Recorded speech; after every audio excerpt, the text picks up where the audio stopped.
Do you ever feel like you want to be better prepared for emergencies, but aren't sure where to start or how to find the time with all of your other responsibilities? We hear you, and that's where preparedness in your pocket comes in. This podcast is your portable solution for accessible emergency preparedness education. Our episodes are pocket sized yet packed with important preparedness information, making them easy to digest and learn from wherever you are. Preparedness in Your Pocket is brought to you by the Maryland Emergency Preparedness Network, a dedicated communications network providing no cost emergency preparedness education, training, and resources to home and community based professionals, patients, and their caregivers. My name is Kendal Lee, and I am the EPN's Program Administrator and your host. On behalf of the EPN, we invite you to make this podcast an essential part of your preparedness toolkit. Just like keeping your keys and wallets close, think of this podcast as your preparedness partner, on the go, always ready to support you with valuable emergency preparedness tips. Join us as we empower you to be better prepared for emergencies, one podcast at a time. Welcome back to Preparedness in Your Pocket. I'm your host, Kendal Lee, and I'm so glad to have you here with us today. In our earlier episode, we focused on how to better respond to and recover from emergencies by protecting our important documents and valuables. Today, we're building on that foundation by talking about something that doesn't always get enough attention in preparedness conversations: financial readiness. By the end of this episode, you'll understand why financial preparedness matters in an emergency, what documents and financial tools you should organize, how to build and maintain an emergency fund, how to better manage bills, insurance, and accounts during a crisis, and lastly, small steps you can take today to become more wallet wise. To guide us through this conversation, I am joined by Jorge Castillo, Chief Spokesperson and Branch Manager for Communications and Outreach at the Maryland Department of Emergency Management. He has worked tirelessly to expand MDEM's communication reach, building the largest digital following of any state department. He is a nationally and internationally recognized speaker and has shared his expertise at institutions like Towson University, Loyola University in Maryland, and New York University. Jorge, welcome back. We're so excited to have you with us today. Thank you, Kendall. It's a pleasure to be back. Thank you so much for having me and for giving me the opportunity to hopefully be able to impart a little bit of information to your listeners and inspire them to take some action. I really do appreciate this opportunity to get our message out and collaborate in something that we know it's going to make a difference in people's lives. So thank you for the opportunity again. It is a joy, and I'm excited to pull up a chair in your classroom. Before we explore today's topic, we want to acknowledge that many households are navigating financial pressures and competing priorities amongst today's rising costs. Preparedness can look different for everyone, and for some, it may feel like one more thing to add to an already full plate. So, today's conversation, we want to turn the pressure valve off and release you from any expectations for perfection. Our focus today is on sharing practical information and tools so you can make thoughtful, informed decisions based on your circumstances and capacity. So let's thoughtfully dive in. We have all heard the phrase saving for a rainy day, but when it comes to emergencies, that rainy day could be a storm, quite literally. So let's paint a picture of that metaphorical storm. Imagine experiencing a power outage, a flood, or even a medical emergency. The immediate danger may pass, but the financial ripple effects can linger. Expenses don't pause, and recovery costs can add up. And while we can't always control what happens during an emergency, we do have power in how prepared we are beforehand. So, when people hear emergency preparedness, they usually think about flashlights, bottled water, batteries, not necessarily finances. But emergencies don't just disrupt our routines, they can disrupt our income, our access to money, and our ability to pay for essentials. So, Jorge, from an emergency readiness perspective, why does financial preparedness matter just as much as having supplies on hand? Yeah, Kendall, that's a very good question. I think it's one of the most overlooked parts of preparedness, actually, because naturally people think of preparedness as flashlights, generators, bottled water, like you mentioned, emergency Mhm. kits, etc. And those things absolutely matter. And we absolutely encourage you to listen to our previous podcast where we have been discussing all of those things. But today we're going to be talking about financial preparedness and why it's important because at the end of the day, it helps people sustain themselves after the crisis is over. So you have to think on this as, again, I mentioned in a previous podcast, as a 1-2 punch. The first punch is the crisis itself, it shocks you.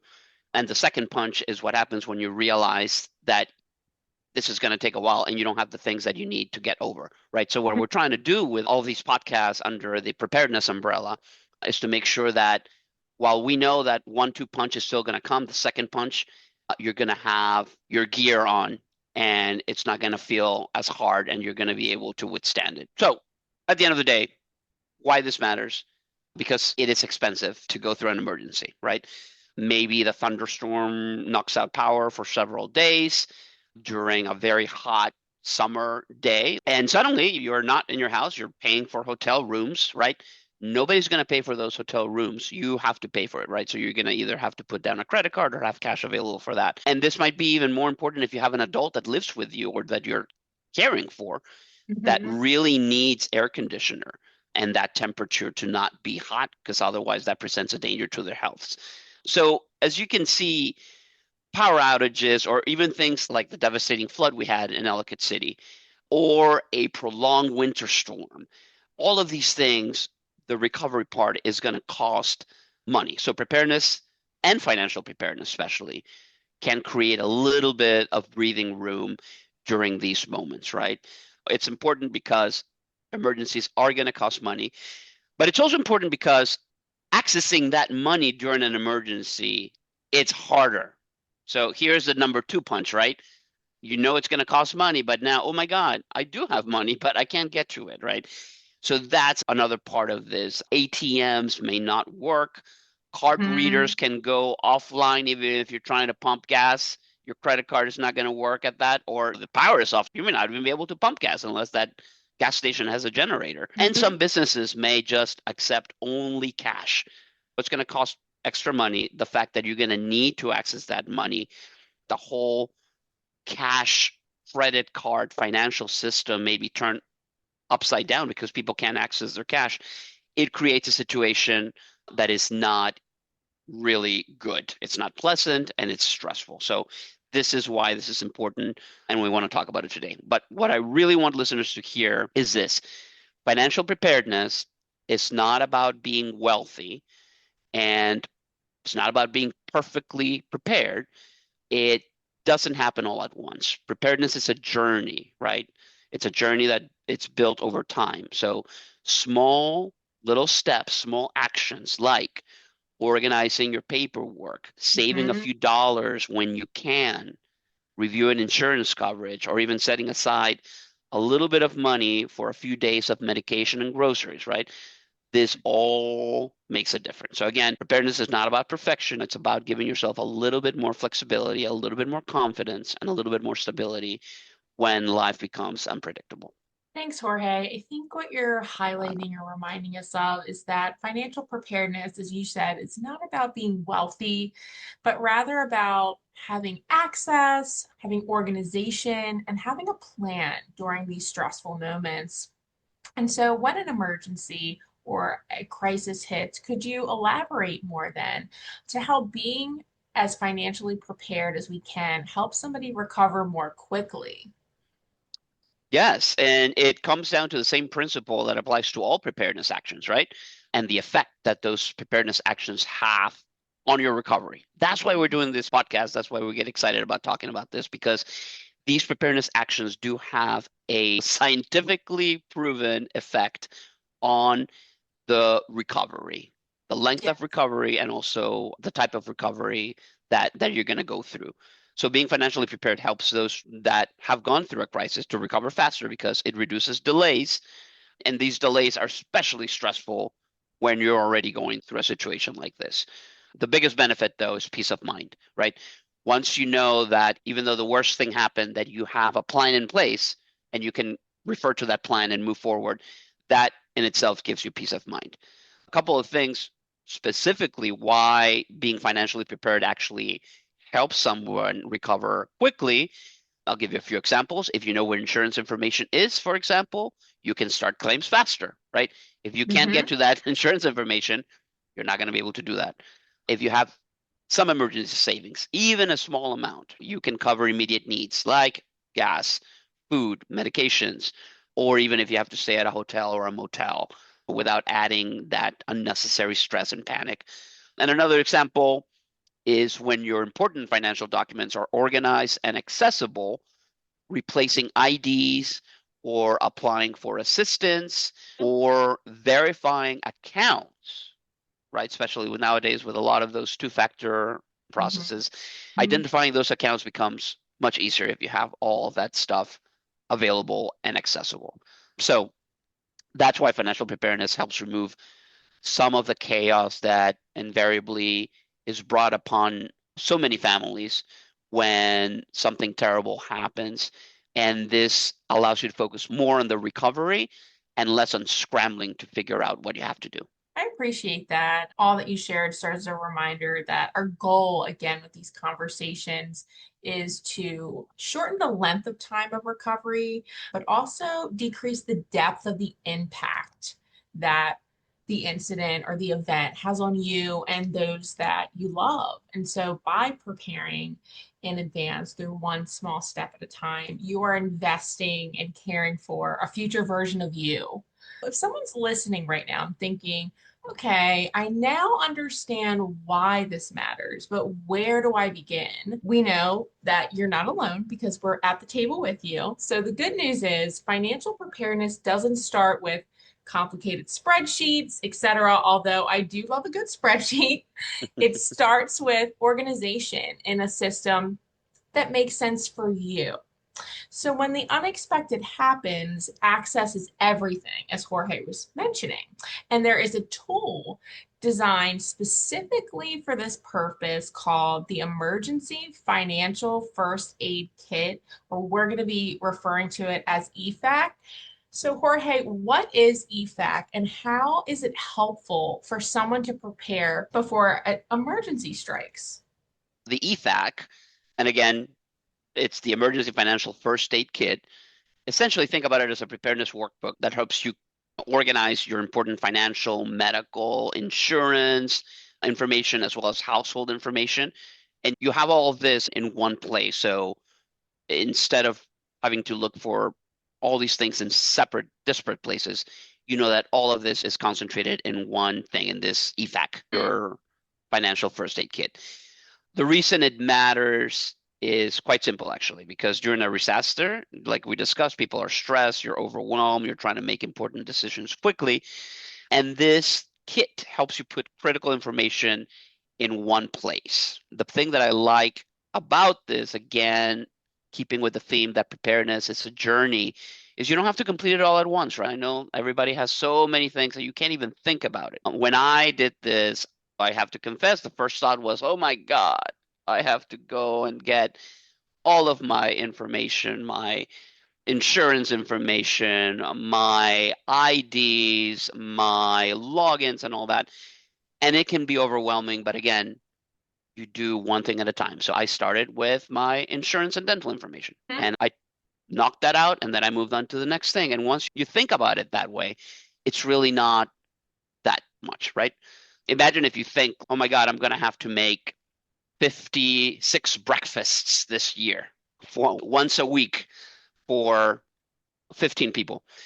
It can seem overwhelming, but once you cut that down and you only think that you're going to have to do that once a month or once a week, it's a lot more bearable. Again, you're not buying all the groceries and everything for the entire year to make those breakfasts. You're just concentrating on 1 week at a time, right? So similarly, for this kit, we're going to concentrate on one area at a time, and you continue to build that throughout until you complete your EFFAK. Thank you for sharing about this. So what it sounds like is the EFFAK is your one-stop shop. What's important to highlight about this resource is that it's an accessible one. And what we mean by that is it's publicly available and downloadable, ready for you.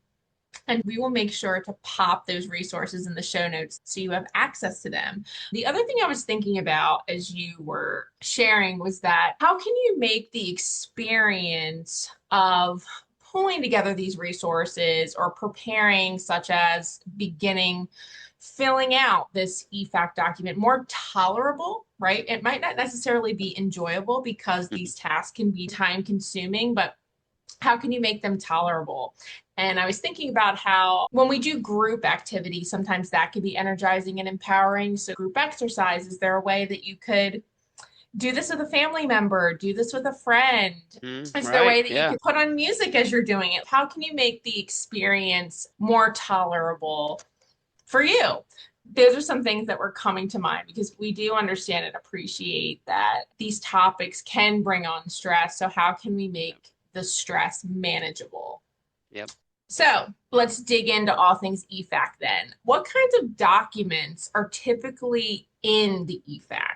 So we can break them down in 5 sections, basically. The first one is banking and your insurance information. So banking accounts, savings accounts, any certificates of deposit, anything that has to do with your banking and that area of finance, as well as your insurance information. We're not talking about just medical insurance and your home insurance, but also your car insurance, or really anything that you might have insured. If you have a boat or a motorcycle, that information should be in the EFFAK as well. The second bucket is medical information. It may sound a little silly to some to hear this, but you should really have your doctor's information and your specialist information. Usually when I call my pediatrician, I go online, right? And I just put on the practice name and poof, the phone pops up and I call it, right? But if that's not working, how are you going to make this contact? So for medical information, you want to make sure that you have your doctors, your pediatricians, your OBGYN, any specialist that you see. You also want the pharmacy information. You want to know where your pharmacy is. And remember, imagine there's no internet, right? So how do you search for something? We've gotten so used to going online and being like, I need the X pharmacy located closest to me, and you'll get that. But if you don't have that information, how are you going to get to your pharmacy? How are you going to call them? What prescriptions are you actually taking? Ibuprofen, Advil, sure, people can remember those names and you don't even need a prescription for that.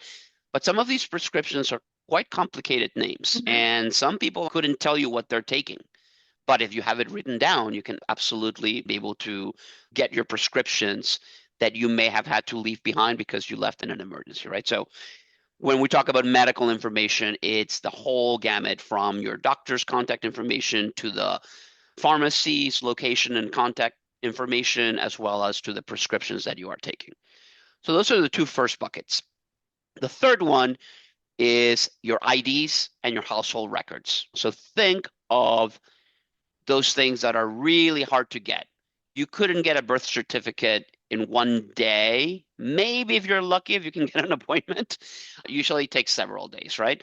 And you got to get to the place, etc. So things that you want to have in this kit are pictures of these documents so that you can refer to them, like IDs, your license, your household records, your birth certificate, social securities, all those things that you need to prove that you are who you are in the event that you have to. The fourth bucket, emergency contacts. Again, very important, right? We have our emergency contacts where? In our cell phone. What happens if we leave the cell phone behind or it gets destroyed by the fire that we were escaping? Where are your contact information going to be located? So in this emergency kit, you want to have that as well. Literally name, number, address, because you want to be able to contact these people even when you don't have your personal cell phone. And if that's where the information is stored, that's a potential risk there. Finally, and this is something that it is easily forgotten, your employer and benefits information as well, because all of that's going to be important. So if you have your 401k information, or if you have another retirement benefit that your employer is giving you, those things should be accessible as well, because if you need them, you're going to want to have that info ready to go. So those are the 5 buckets. Again, first one, banking and insurance information. Second bucket is medical information. Third bucket is IDs and your household records. Then we move on to emergency contacts. And finally, your employer and your benefits information. Thank you. That is the reminder again that this is your one-stop shop for any and everything that is important and valuable in your life. And something that was coming to mind as you were talking was this document can be supportive in the event of an emergency. And additionally, it can also be supportive in all other areas of your life, Scott. So Absolutely. Yeah. this document can help support your preparedness in your everyday life and in the event that something were to occur that was unplanned for. So thank you for that reminder. With that being said, how do we keep this EFFAK document secure but accessible in an emergency? Would you recommend things like physical and digital or both, etc.? Yeah, I think you may have a hunch of what my answer is going to be, but I recommend both, right? A backup and a backup Hmm. to the backup, right? Because you never know. It's what we call the layered approach, right? That Yes. gives you the most flexibility during an emergency. So let's break this down. Physical copies, they're good. I have a friend that still to this date, when he flies, he will print out everything, right? And that's very good because guess what? One time we flew together and we needed those physical documents because the online check-in was out. So Wow. it goes to show that even though you think, oh my God, when am I going to need this? You may never need it, but the time that you need it, you are You're going to be so so glad. happy, yeah, Hmm. that you have these physical copies. So physical copies are important, right? Power outages, internet disruptions, dead phones, or phones that have been destroyed, low battery phones that are turned off, or whatever. All of those things do not matter because you have this printed copy. Make sure that these are in a waterproof, fire resistant container, Yes. right? Hmm. And hopefully, this container for these documents can be something portable too, so that Hmm. if you have to go, you grab your go bag and you grab your documents, you're safe, boom, and you're on your way. However, sometimes you may not have time to do that, but you have the peace of mind that even though you left home and you don't know what's going to happen, those documents are probably going to be safe in that waterproof and fireproof safe. So that's another peace of mind for Hmm. you. However, you're still going to need those documents before you get back to your house, right? And so this is where the digital backups are just as valuable, especially like we are describing in this situation. You had to leave home quickly, right? So where would you keep these digital copies of your documents and your EFFAK? In a secure cloud storage, or you can have it in a password protected files that is in an external drive, for example. So an external Hmm. drive or a USB drive that is password protected and portable. This will help you gain access to your documents in case the physical option is not available to you. Again, this doesn't have to happen all at once, EFFAK, break it down, do one little thing at a time, perhaps do one section and do the physical and the digital, and then move on to the next section, etc. But don't get overwhelmed by thinking that you have to do all of this all at once.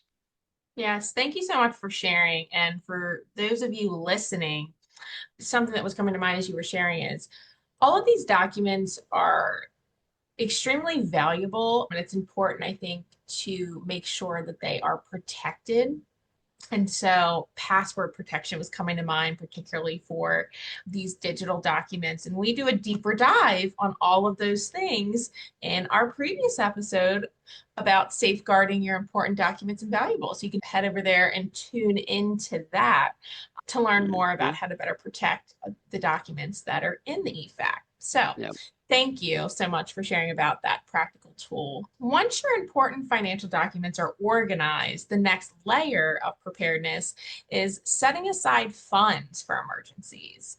And an emergency fund can help cover immediate needs like medications, transportation, temporary housing, or replacing equipment, etc. From a preparedness standpoint, again, we're not talking about perfection. We are talking about building a cushion, even a small one. So, Jorge, beyond what I've shared, could you expand on what an emergency fund is and why does even a small savings buffer make such a difference during an emergency? This is very important. And I also want to preface this by saying that we're not tone deaf to the financial reality of the situation that's happening right now to a lot of people. Even before the inflationary pressures on gasoline prices and groceries that we've been going through the past few years, we know that it is hard for people to put money aside. In fact, we know that roughly only about 60% of Americans have any kind of retirement funding. That is a generous amount because they consider even if you have a few dollars for retirement, right? So the reality is there's that pressure that goes against our ability to save, whether money doesn't go as far as it used to before, or you just can't make it work because you just need to pay your bills and you need to cover other things. We know that it is very hard, but hopefully we'll guide you through a way to think about this so it's a little bit less stressful and give you an opportunity to realize that, oh, yeah, I think I can do this. Baby steps again, right? Not everything at a time, but you start small. Having said all of that, to answer your question directly, what is an emergency fund, right? And it's simply money set aside for unexpected situations, right? In our case, we're thinking of things like temporary housing, which includes hotels or motels, food, medications, transportation, any emergency repairs that you may need, or replacing some critical items that you need after a disaster. And these may be medical devices, for example.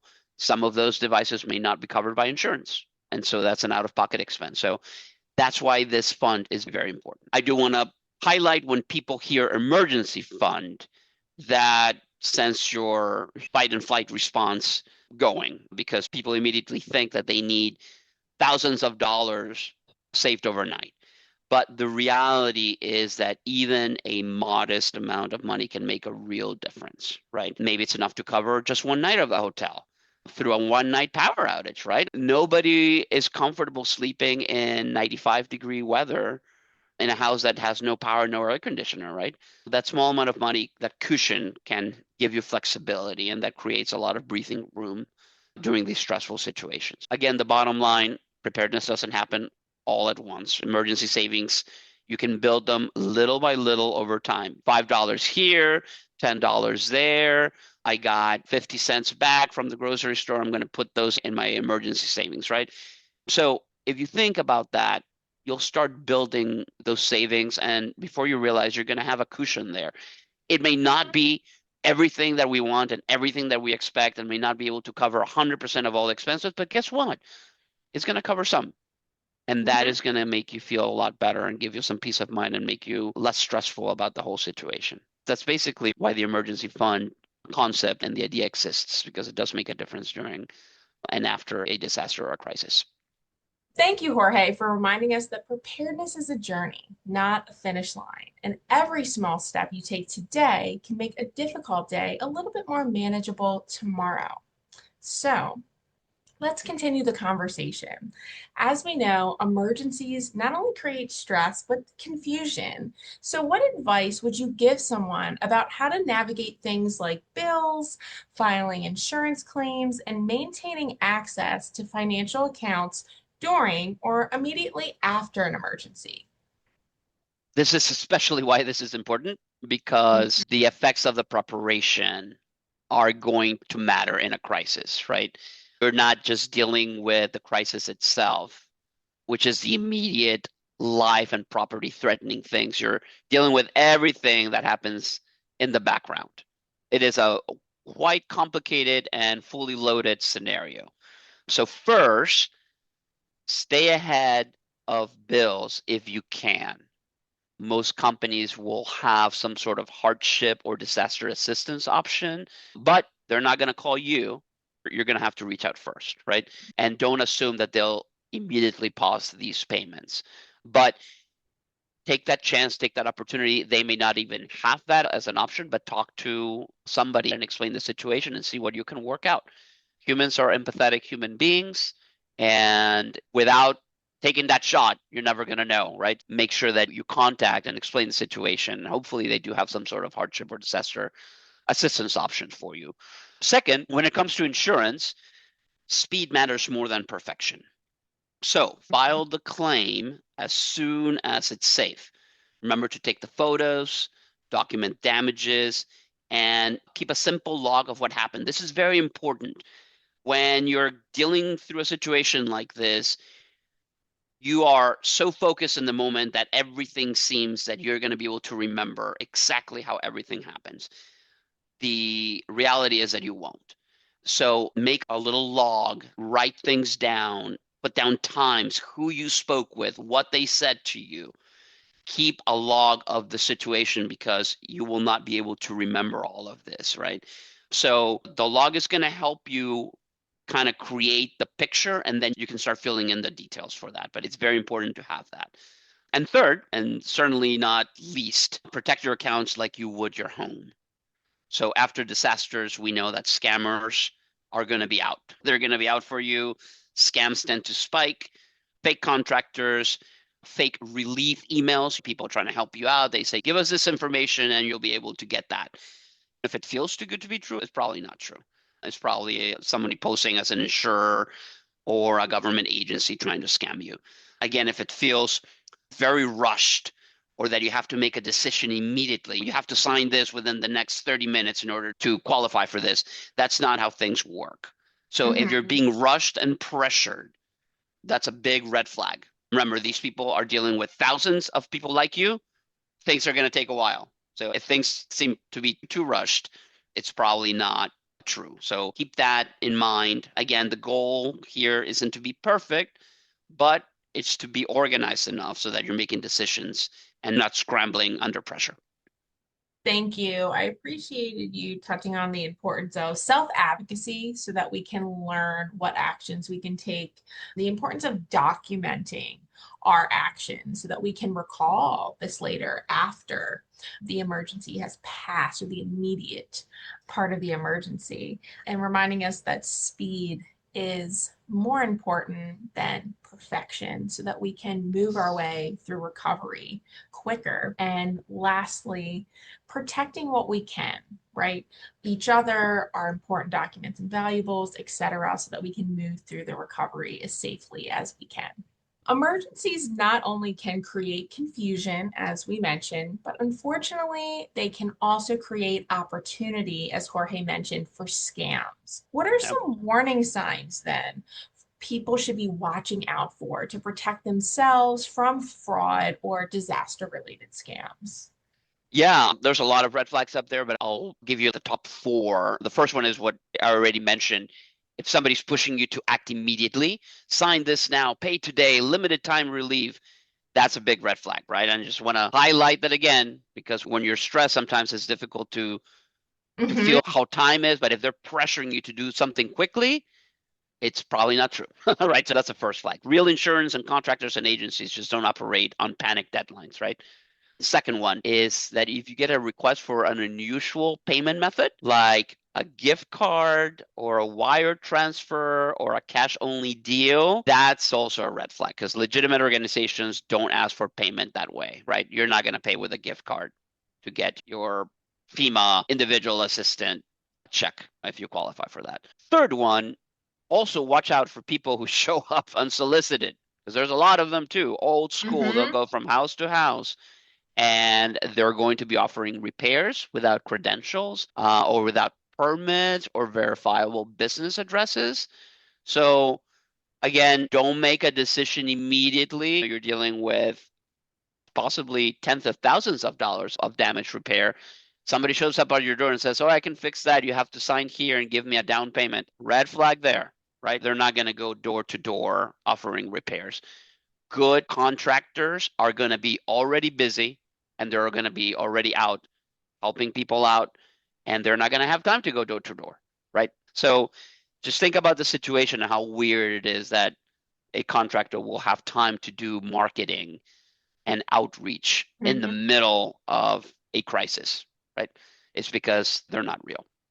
And finally, very important to be cautious with emails or texts or calls that look official. And now, let me tell you, they are getting extremely good at creating websites that actually look like the real thing, and you have links that actually take you there. If you feel that this is too good to be true and it just doesn't make sense, and that you're so lucky that this just appeared, it's your body telling you that something feels off, right? So these emails or texts, they look so good, but usually they contain slight errors, right? Things like unfamiliar links, or that the link may ask you to confirm sensitive information. If you're in doubt, just don't click. Go directly to the official website, or search for the phone number separately and use that number, not the incoming contact information, because that's the only way that they're going to get you, right? So those 4 red flags and warning signs are something that we should be very cognizant of during a crisis and then during the recovery period.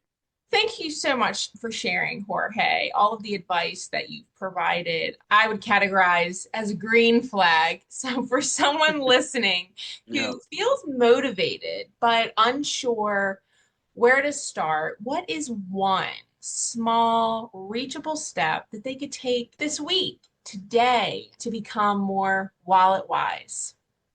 Start small, but start on purpose. Pick just one thing this week. Just one thing. And it could be maybe find your insurance policy. Maybe set up a simple folder for your important documents, right? And get started with your EFFAK. Or, you found $2 on the street yesterday. Well, go ahead, take those $2 and start your emergency fund, right? And just one little step, and it's going to be a difference. The thing about the first step is that it gives you the momentum to continue. Once you see that, oh yeah, I can put away 30 cents a day, or maybe 30 cents a week. Might not seem like a lot of money, but the fact that you're doing it, it's changing your brain and how you start thinking about things. So instead of feeling that you can never have an emergency fund, now you start thinking like, you know what? I can have an emergency fund. And you'll see in a year, you look at it back and you see how much money you've put in it. So just do what you can at the rate and pace that you can, but just start small, but start on purpose. If you take only one small step today, you're already more prepared than you were yesterday. And that's what resilience actually looks like in real life. I love that. And all of which reminds us that preparedness, as you said, is a journey that begins with a single step. It doesn't happen in one big sweeping action. It happens in these small moments of decisions that protect future you. So again, to reiterate what Jorge said, start with one small step, like downloading the EFFAK, which we'll put in the show notes. Gather one document, set aside a few dollars, write down your account names. Small actions reduce stress over time. They protect your recovery, and they help you stay steady when life is anything but predictable. So, until next time, I'm Kendal Lee. This is Preparedness in Your Pocket, helping you stay ready, informed, and wallet wise wherever you are. Stay prepared and take good care. Thank you for joining us for this episode of Preparedness in Your Pocket. This podcast is brought to you by the Maryland Emergency Preparedness Network, formed in partnership with the Maryland National Capital Home Care Association and the Office of Preparedness and Response within the Maryland State Health Department. This podcast is hosted and produced by me, Kendal Lee, the EPN's Program Administrator, and edited by Frankie Cirquetti of Storia Studio. Our hope is to meet your curiosity with content that boosts your confidence and strengthens your preparedness. At the EPN, we truly believe that sharing is caring, and so we invite you to subscribe, like our podcast, and share it with friends, family, colleagues, or anyone in the community so that we may all empower each other's preparedness. Please note that the information provided in this podcast is for educational purposes only and is not intended to serve as legal or professional advice. While our discussions may include topics and products offered by the participating organizations, listeners should consult with relevant professionals or authorities for specific guidance and recommendations. The views expressed by our guests may reflect those of the hosting organization, though are not intended to replace official advice or guidelines. We can't wait to connect with you again. Until then, stay prepared and take good care.